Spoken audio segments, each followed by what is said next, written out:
नमस्कार दोस्तों, आपके अपने YouTube चैनल साहित्य सारथी पर पुनः स्वागत है। दोस्तों, आज के इस सत्र में हम लोग पढ़ेंगे विद्यापति के पद को और उसकी व्याख्या को देखेंगे। तो पद से पहले हम लोग विद्यापति के जीवन परिचय को जान लेते हैं। विद्यापति आदिकाल के कवि हैं। विद्यापति का जन्म कब हुआ इस संबंध में एक मत नहीं है, किंतु फिर भी कहा जाता है कि इनका जन्म 14वीं सदी के उत्तरार्ध अनुमानतः 1360 ईस्वी में हुआ था। विद्यापति एक सरस रचनाकार के रूप में लोक जीवन में प्रतिष्ठित है। व्यक्तिगत जीवन में वे भक्ति भावना की दृष्टि से शिव के उपासक थे। कहा जाता है कि इनके भक्ति से प्रभावित होकर भगवान शिव उगना के रूप में सेवक होकर इनके पास आए और मृत्यु काल में वे गंगा तट तक नहीं पहुंच पाने पर गंगा ही थोड़ा और उमड़ कर इनके प्राव स्थल तक पहुंच गई थी। व्यवहारिक जीवन में वे गृहस्थ थे और उनके तत्कालीन मिथिला नरेश विशेषकर राजा शिव सिंह और उनकी पत्नी लक्ष्मा देवी का स्नेहपूर्ण आश्रय प्राप्त था। यह एक विचित्रता है कि विद्यापति दरबारी कवि होकर भी रीतिकालीन दरबारी कवियों की भांति लोक जीवन में कटे हुए नहीं थे। विद्यापति ने संस्कृत, अवहट तथा देशील बयानाओं में साहित्य सृजन किया है।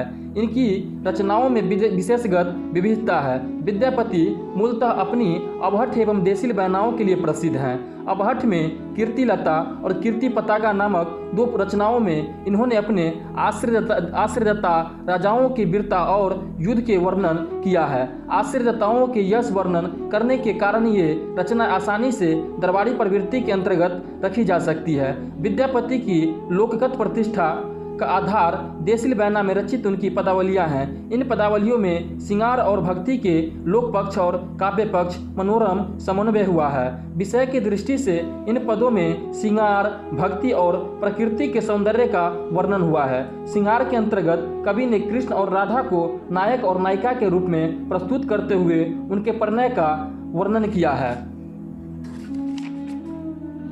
इस प्रणय के दो पक्ष हैं, संयोग और वियोग। संयोग पक्ष में राधा और कृष्ण के सौंदर्य का वर्णन हुआ है।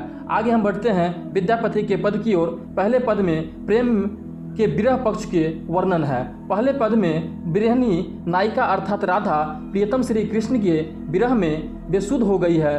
उसकी एकमात्र कामना है श्री कृष्ण से मिलने की। वह सज धज कर उस मार्ग में खड़ी है जहाँ से श्री कृष्ण आने वाले हैं और उस मार्ग को पलक बिना झपकाए निहार रही है। कब न जाने श्री कृष्ण उस मार्ग से आएंगे। कवि कहते हैं, चानन भेल विषम सर रे भूषण भेल भारी, सपनहु नहीं हरि आयल रे गोकुल गिरधारी। एक सरी ठाढ़ी कदम तरे रे पथ हेरती मुरारी, हरि बिनु देह दगद भेल रे झामर भेल सारी। जहाँ जहाँ तोहें उधव है तोहें मधुपुर जाहे, चंद्र बदनी नहीं जीवती रे बढ़त लागत काहे। भने विद्यापति मन दाय रे सुनु गुणमती नारी, आज आओत हरि गोकुल रे पथ चलु झट झारी। चानन भेल विषम शरीर भूषण भेल भारी, अर्थात शरीर में जो चंदन उसने लगाया था, जो शीतलता प्रदान करता है, आज सूख कर बाण की तरह बनकर उसके शरीर में चुभ रहा है। भूषण भेल भारी, सौंदर्य के लिए उन्हें जो आभूषण ग्रहण किए थे आज हुए आभूषण उसे भारी लगने लगे हैं। सपनहु नहीं हरि आयल रे गोकुल गिरधारी।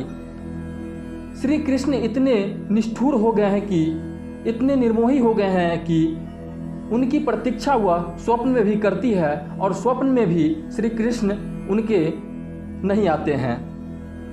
एक सड़ी ठाढ़ी कदम तरे रे पथ हेरती मुरारी। वह मिलन के लिए इतने व्याकुल है कि कदम के वृक्ष के नीचे अकेले खड़े श्री कृष्ण के मार्ग को देख रही है। हरि बिनु देह दगद भेल रे झामर भेल सारी। विरह में वह जल रही है। विरह की आग में उसका हृदय जल रहा है और शरीर की सूध बूध खो दी है उसने।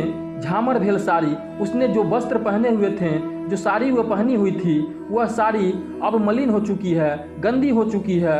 वह न जाने कितने दिनों से उसी वस्त्र को धारण किए हुए और वस्त्र तक बदलना भूल चुकी है। आगे कवि कहते हैं, जह जह तोहे उधव है तोहे मधुपुर जाहे।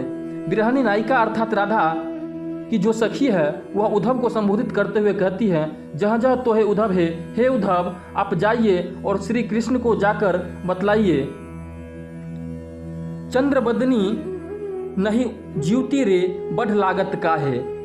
वे कहती है उद्धव से कि अब चंद्र के समान मुख वाली राधा आपके बिना जीवित नहीं रह सकेगी, और अगर राधा मर गई तो यह अस्वाभाविक मृत्यु होगी, हत्या होगी, वध होगा, और इसका पाप आपको ही लगेगा। आगे कवि कहते हैं, भने विद्यापति मन दाय रे सुनु गुणमती नारी। महाकवि विद्यापति प्रबोध देते हुए कहते हैं कि गुणवती स्त्री मेरी बात ध्यान से सुनो, आज श्री कृष्ण का गोकुल आगमन होने वाला है। आज आओत हरि गोकुल रे पथ चलू झट झारी। आज श्री कृष्ण गोकुल आने वाले हैं, अतः आप झटपट तैयार होकर श्री कृष्ण के मार्ग में जाइए, उनकी प्रतीक्षा करिए।